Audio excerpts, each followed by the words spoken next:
Ngiyayikhetha inkosi yasemhleni bamaNazaretha uNyathi lwezulu. Sikhonze ezinhle enkosini loguqile umfana wakaDlamini eMakhabeleni. Mesibala idirobho kweKlaniskop. Itempele ngibhekekile umsebenzi kaShembe kusenkanyisweni. Umfundisi abasibhekile kuleya ndawo umfundisi uNdlovu nomfundisi uMakhaya mayibonga Nkosi. Zikhonze ezinhle enkosini uShembe uNyathi lwezulu. Ngiyabingelela ibandla lonke engifika la emzini waseSandaneswe. Amen.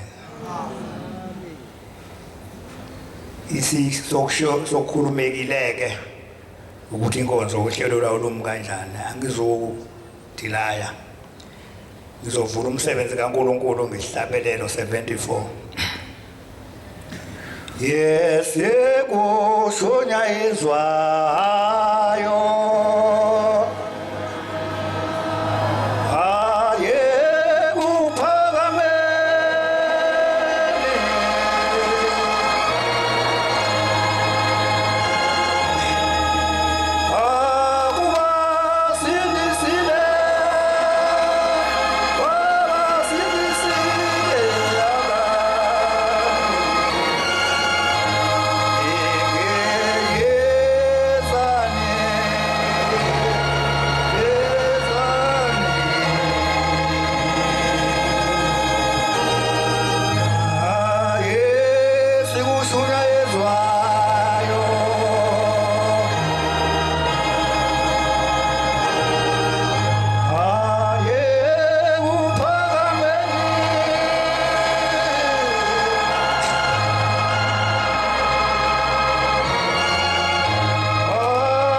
Ngiphinde ngikhethe inkosi yasebuhleni bamaNazaretha.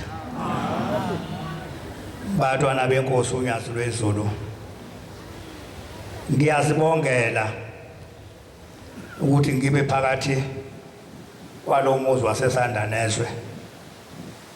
Ngizokhuluma okunye engake ngakuzwa ngalomuzi waseNazaretha wala eSandanezwe ukuthi lo muzi ukhona la nasezulwini lapha lesiya khona ukhona abantwana benkosi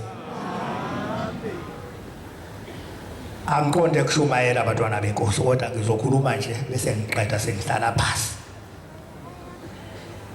kunensizwa yakithi kwesinye isigodi kuthiwa kusedlabe yakandawonde bisebenza la eBlamfontein wahamba ke wangena umntwana wayemanzini abantwana benkosi khuluma ngendaba yale ekhaya abantwana benkosi yaseSandanezwe amengene emanzini izwa ukuthi umntwana wayo uphoseke ezibeni uthukela yagibela yahamba yaya ekhaya uthe ngelanga ifikile ebusuku kwase kufika umkayo wayesahamba umkayo kuhle ngoba ngikhuluma nansi insizwa yakithi la ngenhla umkhabela ngikhuluma ukhabela ngodadewabo womkhokheli onaye etempelweni lapha esabelweni uMamzile udadewabo omdala okuthiwa unikiwe mangabe efika umkayo uthi uyisayoni lo muntu bantwana benkosi wahamba eyisayoni nomkhwenyana wakhe futhi ufaka ukhololo impela usaba umfundisi usebenza kodwa le Blamfontein ufika uthi umfana wakhe usebenza la eGeneral eMakhazeni lapho sengilibele igama lakhe ufika uthi hamba uyobiza amaNazaretha uthi awazi uthandaza abantu bese bahlala khona abantwana benkosi lapha emanzini abenkolo yakhe phela uShembe ujwayele ukuthi elakhe libonakale kamuva ukuthi kanti uNkulunkulu ngubani bantwana benkosi mangabe abesethi uhambe uye eSandanezwe ufike unikelela ingane ngo5 rand sengiyakhumbula ingane yakwakhe usizwe nanamanje ufika lo mfana umtholo lapha emakhazeni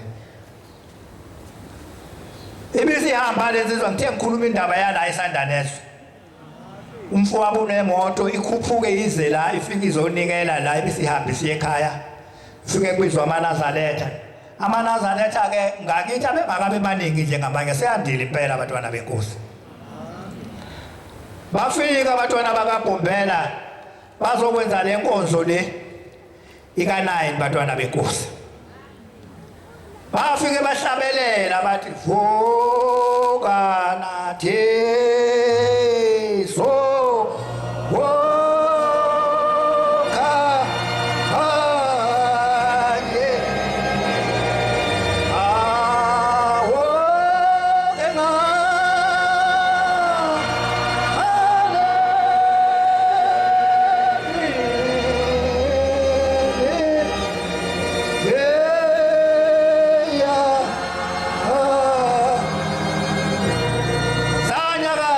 abantwana benkosi sanyakaza sesiba yakhuphuka ingane emanzini bantwana benkosi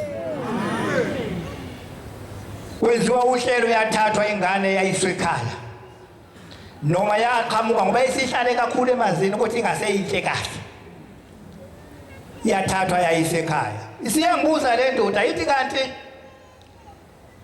nisonta isonteli njani ngithi usho ngani na ndawonde na ithi kungani umkami ehambe eSayoni efike ezokutshela ukuthi angihambe ngonikelela ingane eSandanezwe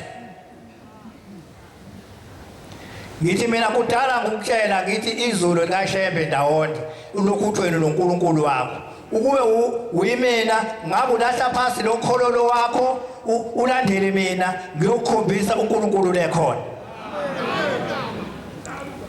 ithi lensizwa akuselula nginebandla esengiliphethe ngithi mina unebandla uthathaphi ibandla ngoba ibandla likaNkulunkulu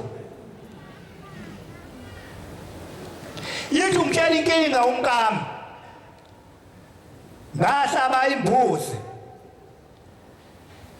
ngomthetho wenkolo esikuyona kwathiwa ngimkhumule isidwaba ngiyamazi kokuyintombi ngempela yebhinqa ngiyayazi ngoba ngisho yena umkhokheli lo ngimazi intombazana umkhokheli kaMkhabela lo ithi ngahlaba imbuzi ngamkhumula isidwaba kodwa namhlanje uthi ucela ngimbuyisele isidwaba mayibonga inkosi ngiqonda ukuthi bantwana benkosi ezulwini kukhona ushembe akukho okunye okungale kaShembe bantwana benkosi ungayikhohlisa wenze konke okwakho uthathe uthole ingane yomuntu uyiqunise emabaleni kanti usenze icala inkosi ibusiseni kuzwile bantwana benkosi okuyilokho kade ngifuna ukukudlulisa ngaleli thempele mayibonga